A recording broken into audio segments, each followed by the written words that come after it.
Morning, everyone. We want to make sure we get started on time. We have a lot of bills we need to get through this morning. Before we begin, however, we have 4 administrative matters I'd like to address. Oh yeah, let's take attendance.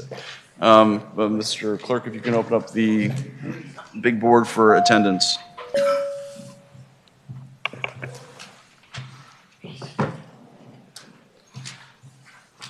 All right. 17 of us are here. Good. All right. I'd like to go first to a series of motions. We need to re-refer 4 different bills to other committees. The first bill that's on the electronic docket, not on our paper docket, is Delegate Maldonado's bill, HB 672. We need to re-refer to the Committee on Labor and Commerce. So moved. Moved and seconded. It's a voice vote. All those in favor say aye. Aye. All those opposed? All right. This next bill is HB 899. We need to also refer Delegate Shin's bill to the Committee on Labor and Commerce. So moved. All right. All those in favor say aye. Aye. All those opposed? Good deal. Oh, sorry. My fingers are moving pretty fast here. Okay. Fast enough.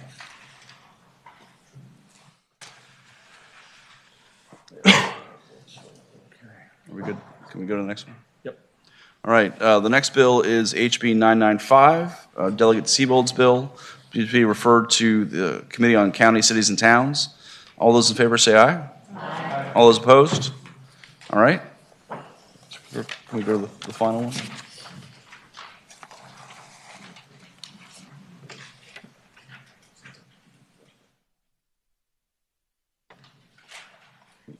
Here we go. What's that?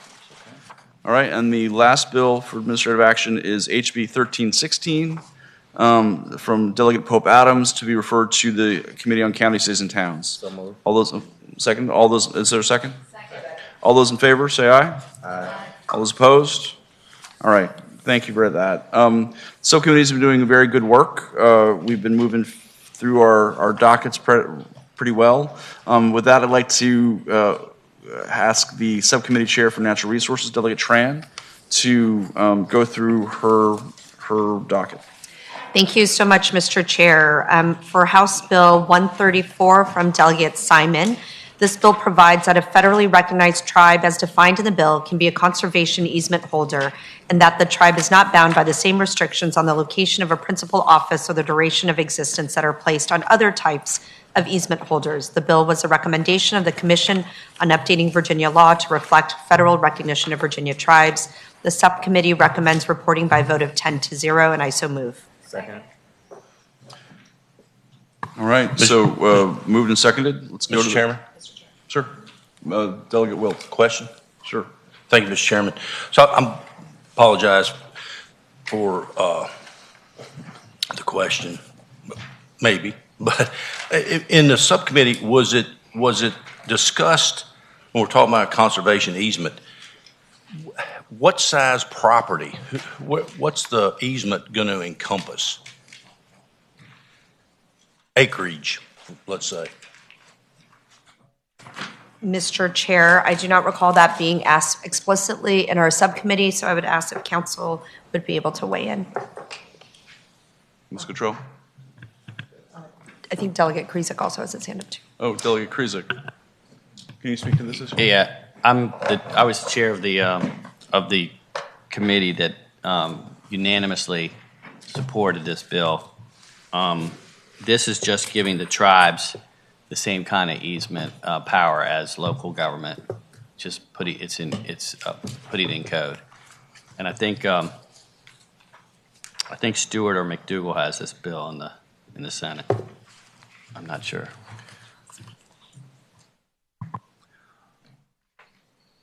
Delegate Wilt, is that sufficient? Thank you, Delegate Wilt. Any other questions for the committee chair or the subcommittee chair? All right. With that, do we have a motion on the bill? Yes, we do. Motion properly seconded. We'll open up the big board.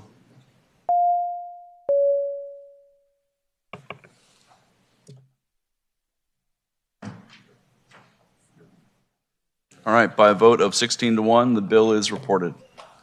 All right, next bill. Thank you, Mr. Chair, and thank you, Delegate Krizek.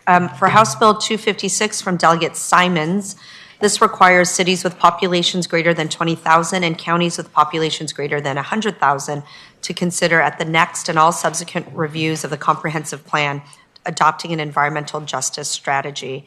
The bill provides that the locality strategy shall be to identify environmental justice and fence line communities within the jurisdiction of the local planning commission and identify objectives and policies to reduce health risks, to promote civic engagement, and to prioritize improvements and programs that address the needs of the environmental justice and fence line committees.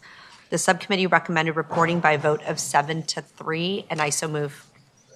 Moved and seconded. Any questions from the committee? All right, let's go to the big board.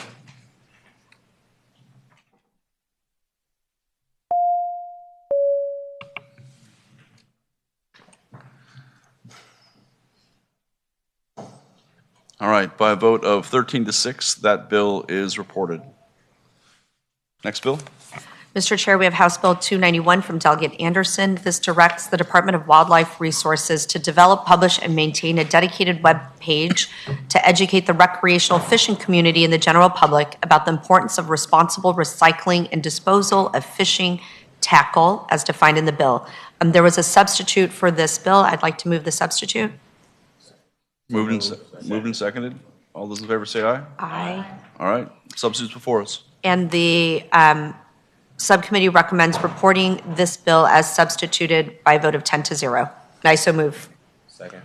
All right, moved and seconded. Any questions from the committee? All right, let's go to the board.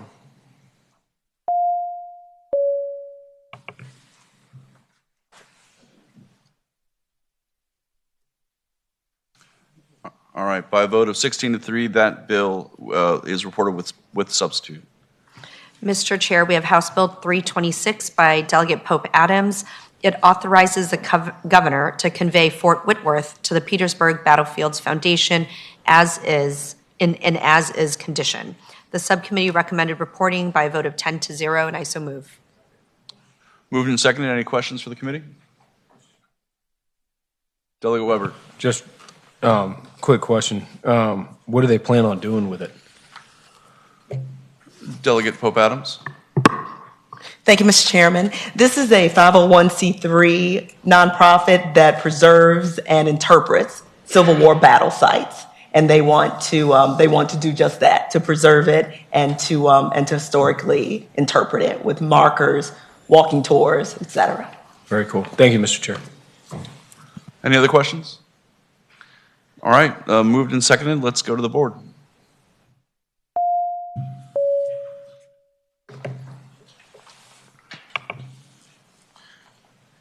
All right, by a vote of 19-0, the bill is reported. Next bill. Mr. Chair, we have House Bill 397. There was a substitute. I'd like to move that substitute. So moved. Second. Moved and seconded. All those in favor say aye. Aye. All right.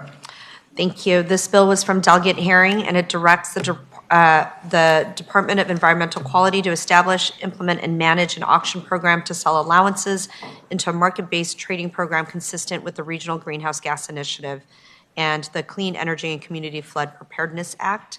And it also requires the Air Pollution Control Board to establish and maintain a market-based trading regulation consistent with the RGGI program to reduce carbon dioxide emissions from electricity generating units in the Commonwealth that shall be implemented and administered by the Department of Environmental Quality.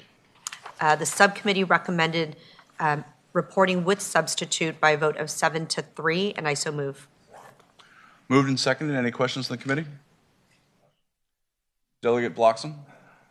Thank you, Mr. Chair. A question, I see that it is pulling, by my estimation, about 5% to cover expenses out of that.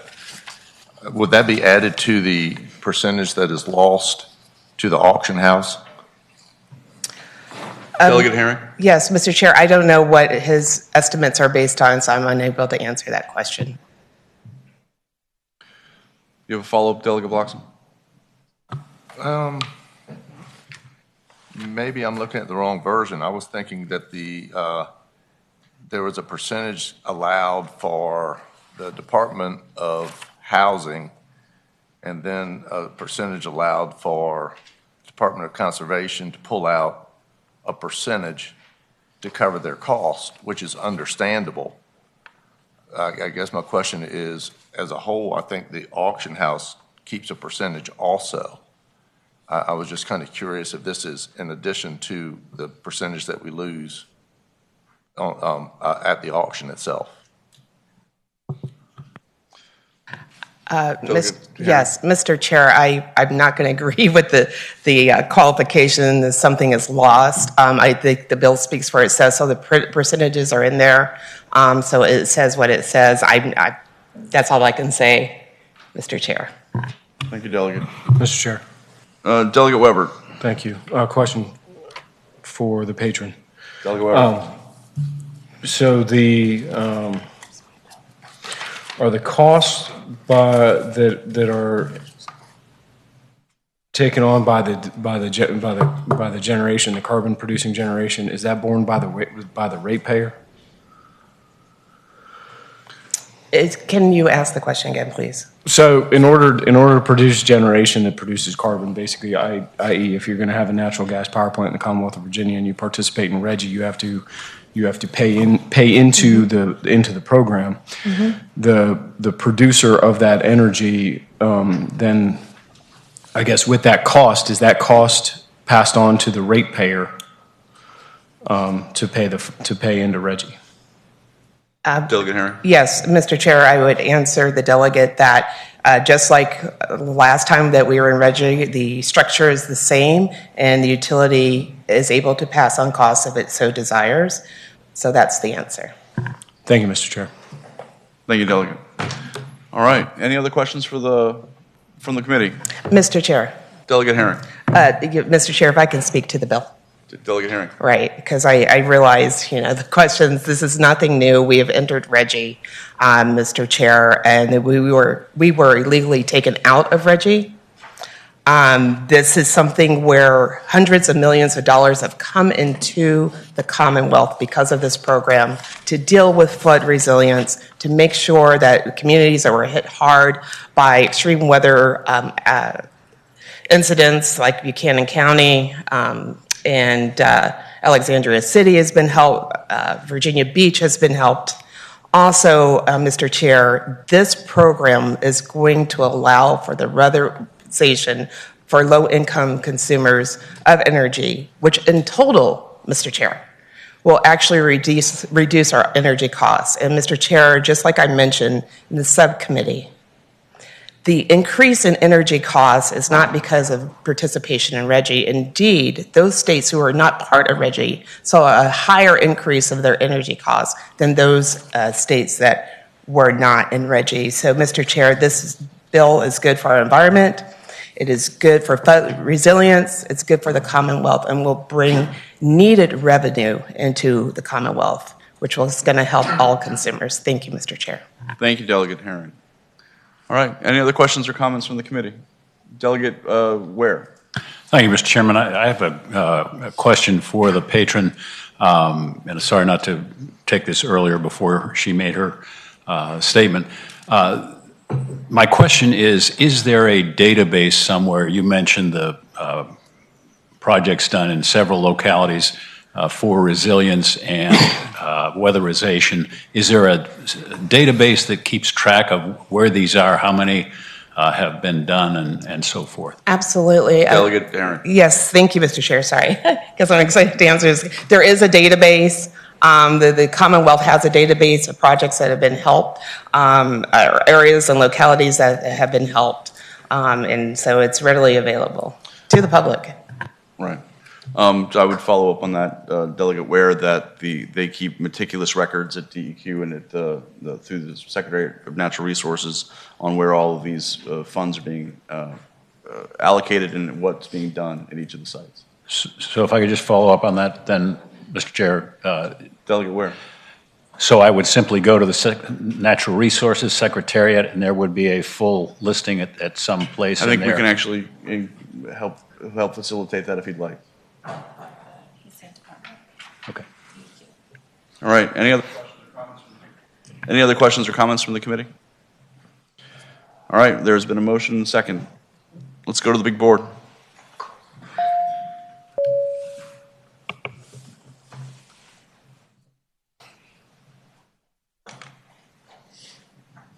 Hold on for a second.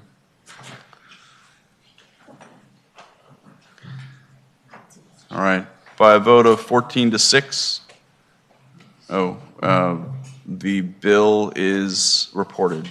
The bill was reported with substitute. All right, thank you, Delegate Trent.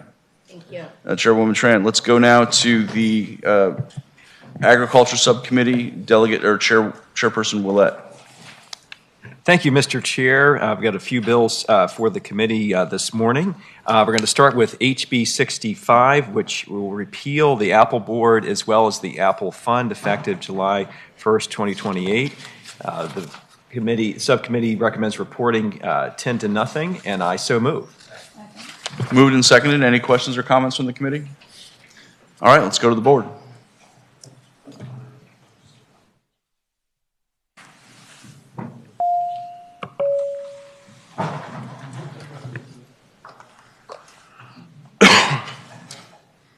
All right, by a vote of 20 to nothing, that bill is reported. Next bill. Thank you, Mr. Chair. HB 292 allows the Commissioner of Revenue or the local government's chief property assessment officer to have a representative from his office serve on behalf of the Agriculture and Forestry District's Advisory Committee. The subcommittee recommends reporting this 10 to nothing, and I so move. All right. Moved and seconded. Any questions or comments from the committee? All right, let's go to the board.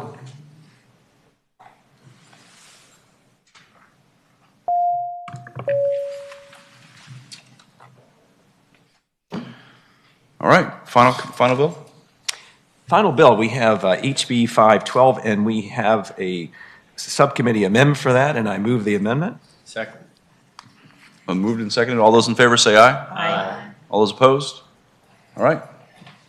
Thank you, Mr. Chair. This bill, with the substitute, directs the Secretary of Agriculture and Forestry during the first year of each new gubernatorial administration to develop and implement a written, comprehensive Virginia Farm and Forestry Prosperity Plan. And that's, again, and that plan subsequently would be enacted over the gubernatorial administration's term. The amendment to that, the subcommittee amendment, requires the Secretary of Agriculture and Forestry to coordinate with a number of representatives from the agricultural and forestry organizations. The subcommittee recommended with amendment reporting this 10 to nothing, and I so move. Second. Moved and seconded. Any questions or comments? All right, let's go to the board.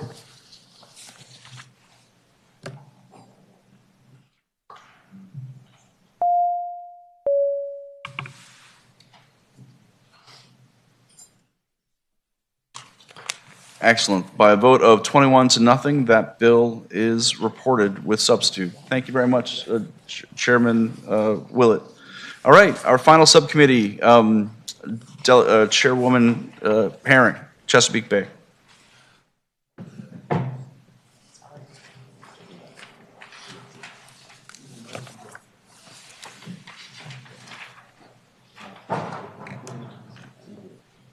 Thank you, Mr. Chair. First, we have HB 52 by the patron is Delegate Bloxham.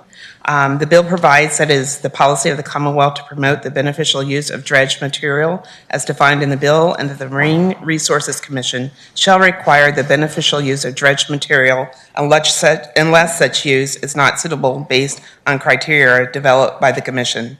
The bill also adds that the sites of projects that are consistent with the beneficial use of dredged material to the sites that are given priority consideration for the disposal of that portion of dredged material determined to be suitable for such use by the Secretary of Natural and Historic Resources. That's a long sentence. Sorry, Mr. Chair.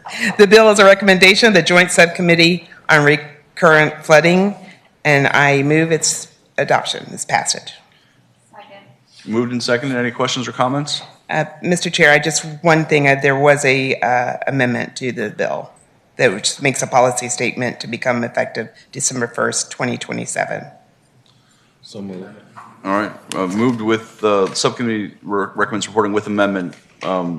It's moved and seconded. All right, any questions or comments from the committee? All right, let's go to the board.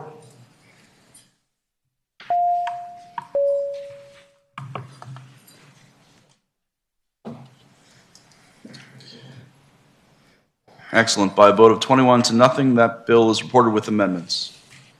Next bill. Thank you, Mr. Chair. Next bill is HB 348 by Delegate McLaughlin. It directs the State Board of Health to adopt regulations to utilize the point of use or point of entry drinking water treatment or filtration systems to remove or significantly reduce concentrations of perfluorooctanic acid and sulfate and other established and emerging contaminants of concern that meet or exceed maximum containment levels or health advisory levels for the same contaminant adopted by the U.S. Environmental Protection Agency. Or, in the absence of an EPA healthy advisory for such contaminant, a contaminant level determined to be by the Department of Health Office of Drinking Water. The bill also establishes the residential well water testing and treatment program and program fund to allow the department to test and treat contaminant drinking water through grants for the use of eligible treatment or filtration systems in private residential wells. This bill comes as a recommendation of State Water Commission, and Mr. Chair, there were amendments to that bill, so I move the bill as amended. Thank you, Madam Chair. I think it also recommends reporting with amendments and referring to appropriations. Yes. So, Mr. Chair, I move that the bill be reported and referred to appropriations. As amended. So, subcommittee reports recommends reporting with amendments and referring to appropriations. That's been moved and seconded. I believe also, however, there is someone who wants to speak in favor of the bill online. Yes. He is declined. All right. So, any questions or comments from the committee? All right, with that, let's go to the board.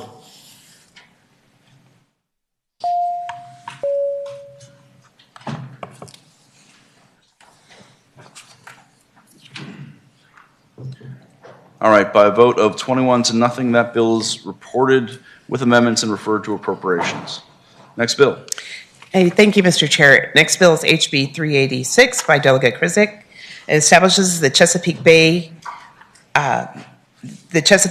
Pay for Outcomes Fund to provide outcome-based payments for verified reductions in nutrient and sediment pollution from non-point sources within the Chesapeake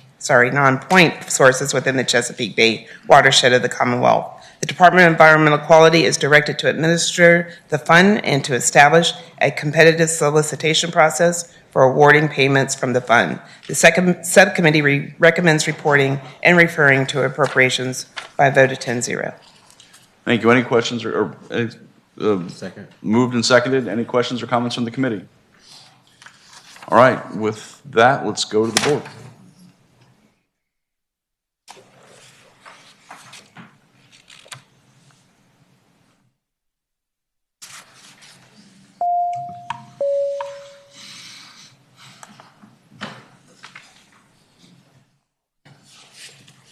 All right, by a vote of 21 to nothing, that bill is reported and referred to appropriations. Next bill.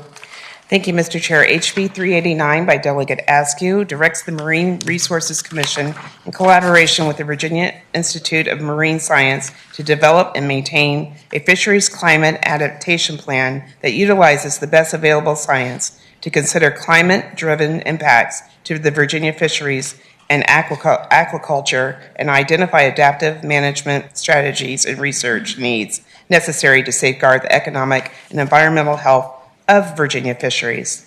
The Commission is directed to convene a technical advisory committee of relevant stakeholders to aid in the development of such plan, to update the plan at least once every 3 years, and to submit a report dealing the plan to relevant executive agency, personnel, and committees of the General Assembly by December 1st, 2026. The initial plan and December 1st in any year in which the plan was updated.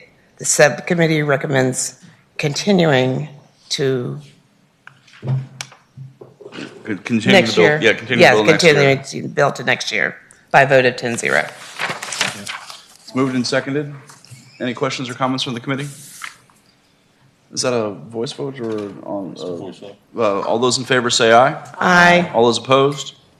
All right, that bill is continued to next year. Next bill. Thank you, Mr. Chair. HB 521, Delegate Hernandez. His bill requires the Marine Resources Commission to ensure that in promulgating minimum standards for protection and conservation of wetlands, no net loss of existing wetland acreage and functions is achieved. The bill requires permits for the use and development of wetlands to contain requirements for compensating impacts on wetlands sufficient to achieve the no net loss of existing wetland acreage and functions.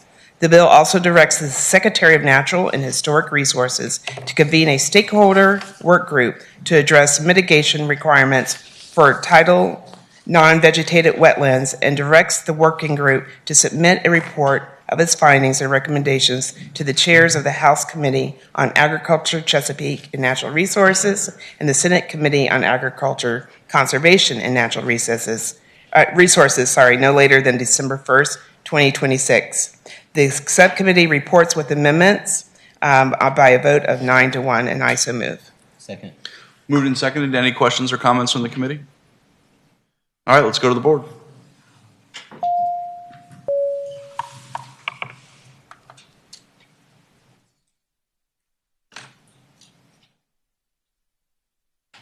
All right.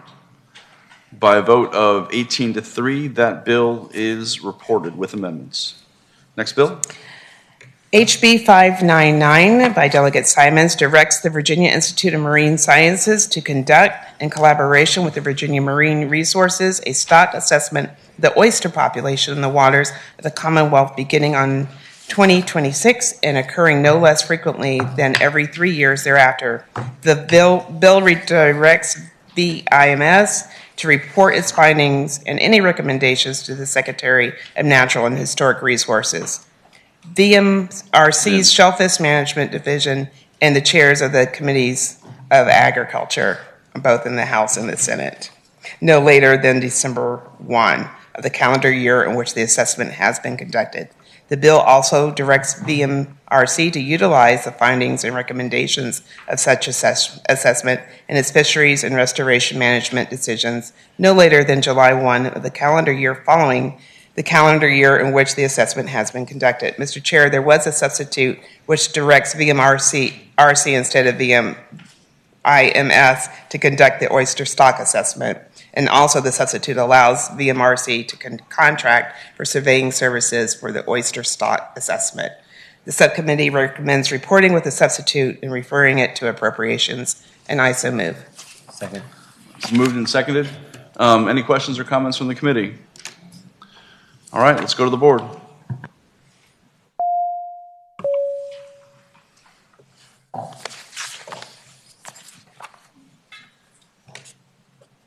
All right, by a vote of 21-0, that bill is reported with amendments and referred to reported with substitute and referred to appropriations. Thank you very much, Chairwoman Herring. We have two bills now we're going to deal with in full committee, but before I move on from the subcommittees, we have a number of bills still to go and only a couple meetings each to deal with all of these bills. So let's try to move as quickly and as effectively and efficiently as we have already. So with this, I'd like to do, first for HB 239, my legislation, I'd like to incorporate that into HB 500, Delegate McAuliffe's bill. They're essentially the same topic, same issue, same language. And with that, that's a voice vote. I'd like to move that we do that right now. So moved. Moved and seconded. All those in favor say aye. Aye. All those opposed? All right. So HB 239 is now incorporated into HB 500. So Delegate McAuliffe, can you present your bill?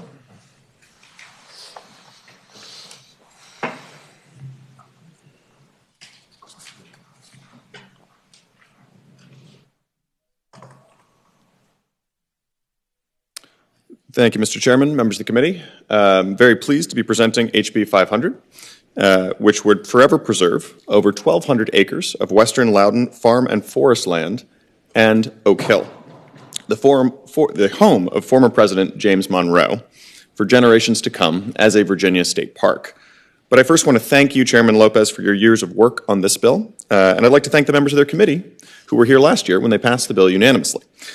I also want to thank Loudoun County for their investment. We'll talk about that in a minute, and the DeLashments who have had the home for actually Tom DeLashment's entire lifetime and beyond, who have given a fair deal to purchase the house and preserved it very, very well. This bill is actually unusually personal for me for two reasons. First, because I'm only here today as a delegate from the 30th District because I moved home to Fauquier to preserve my own family home. So I understand the motivations of the families who love and cherish this really, really special place. It's also personal because my 6th or 7th great-grandfather, Captain John Chilton, actually served with President Monroe in the Revolution in Virginia's 3rd Regiment. For those who know the story of Virginia's 3rd, they fought side by side together to create the nation that we love today, and they served at the Battle of Brandywine, where my ancestor fell, and Lieutenant Monroe then was there to pick him up and bring him to a tree where he watched the rest of the battle as they covered the retreat, and in doing so, set up the future battles of the war. Lieutenant Monroe was later promoted to captain, began a long career that included being the 12th governor of Virginia and the 5th president of the United States. His impact as a nation, on the nation, as a founding father is pretty undeniable, even more relevant today as we wrestle with the same issues we wrestled with back then, the balance of executive and congressional powers. But this new state park will do much more than preserve just land and history. It will be an enormous economic and environmental win for Virginia, and perhaps most importantly, it will not cost one dime of general fund dollars. For those who remember the project from last year, a few things have changed. First, Oak Hill was recently purchased by the Conservation Fund, and thank you for that, and is funded with $22 million from Loudoun County. We thank them for that. That's the needed to get the park up and running. To support the park long-term, an endowment fund has been established that has already raised the funds to run the park for a minimum of 10 years, and probably much longer. I think it's important to note that the home has actually already been, at least in part, a public good.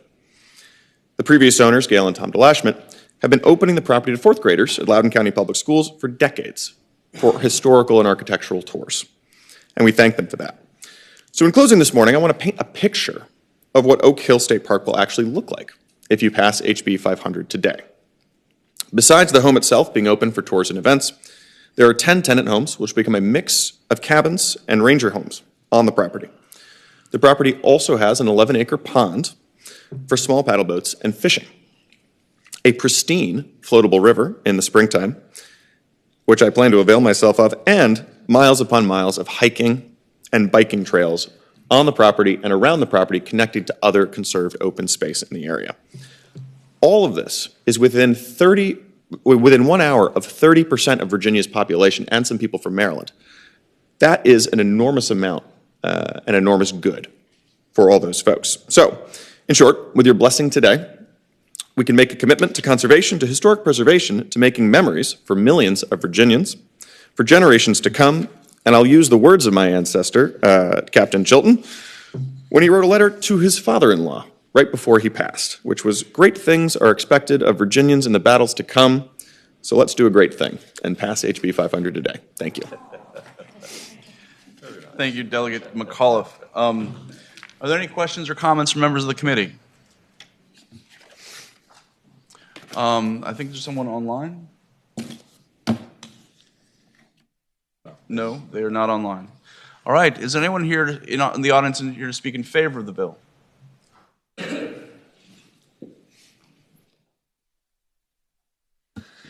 Mr. Chairman, members of the committee, I'm Heather Richards. I'm with the Conservation Fund, and I am here to ask you again to support Oak Hill as a state park. We are very pleased to have worked with Delegate Lopez last year and now be working with both Delegate Lopez and Delegate McAuliffe to hopefully bring this into the public ownership very soon. It will cost no general fund dollars. We do know where the $52 million and then some are coming from. We just need the authorization to go forward and bring this into the state park system. So thank you for your consideration. Mr. Chair, members of the committee, Blair St. Ledger Olson, representing today both the Virginia League of Conservation Voters and the Chesapeake Bay Foundation.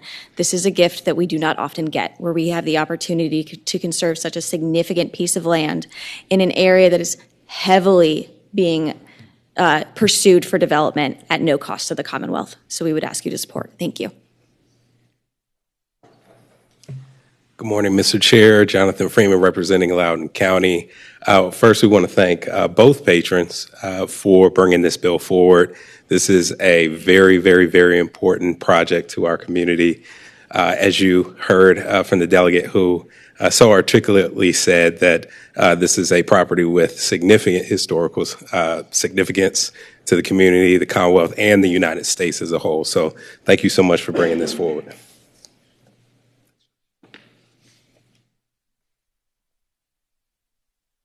Good morning, Mr. Chair, members of the committee. My name is Andrea Reese. I'm representing Chesapeake Conservancy.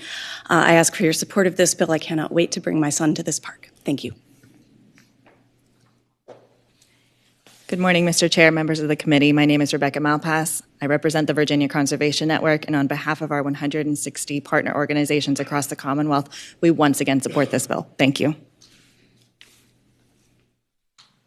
Good morning, Mr. Chair, members of the committee. Zach Lemaster here on behalf of Preservation Virginia, a statewide nonprofit that looks to preserve properties. They also own several properties like Jamestown, John Marshall's home, and Scotchtown, and so preserving another property in the state would be tremendously helpful to historic preservation and to tourism as well. Thank you. Good morning. Thank you, Mr. Chair. I'm Alexander McCauley for the Piedmont Environmental Council. Thank you for your leadership on this issue, and thank you, Delegate McAuliffe. We obviously support the bill. Is anyone here to speak in opposition to the bill? All right. Any more comments or questions from members of the committee? Delegate Ware. Thank you, Mr. Chairman, and I too appreciate the work that you've done, and particularly the personal note by the patron today, which brings it home. We did pass this, as you've noted, last year, and it got bogged down. And this may or may not be the venue to mention this, but do we have any indication that it would have greater success this year than last year? Happy to. McCullough. Thank you, Mr. Chairman. Thank you, Delegate Ware. The Senate Agriculture Committee has already passed the Senate version of Oak Hill. We hope that will continue. It's over in Senate Finance right now. It's just a somewhat unusual model, having a prepaid state park in this fashion. And so we're working with them, and we're working with our folks on the House side to get all that done. And we hope that that's going to be the case this year, and we think that it will. Very good. Thank you. Thanks for the question. Any other questions or comments? Delegate Herring. Thank you, Mr. Chair. I just wanted to take the opportunity to recognize your work on this for so long, and appreciate your leadership, and appreciate Delegate McCullough taking the torch and moving on. This is an important project. Appreciate both of you for working so hard on it. Thank you. Thank you. Any other questions or comments from the committee? So this bill would have to be reported to appropriations. Do we have a motion? So moved. It's also a substitute. Oh, sorry. It's also a substitute. So this bill will be reported with a substitute and referred to appropriations. So moved. Second. Moved and seconded. All those in favor, or let's go to the big board.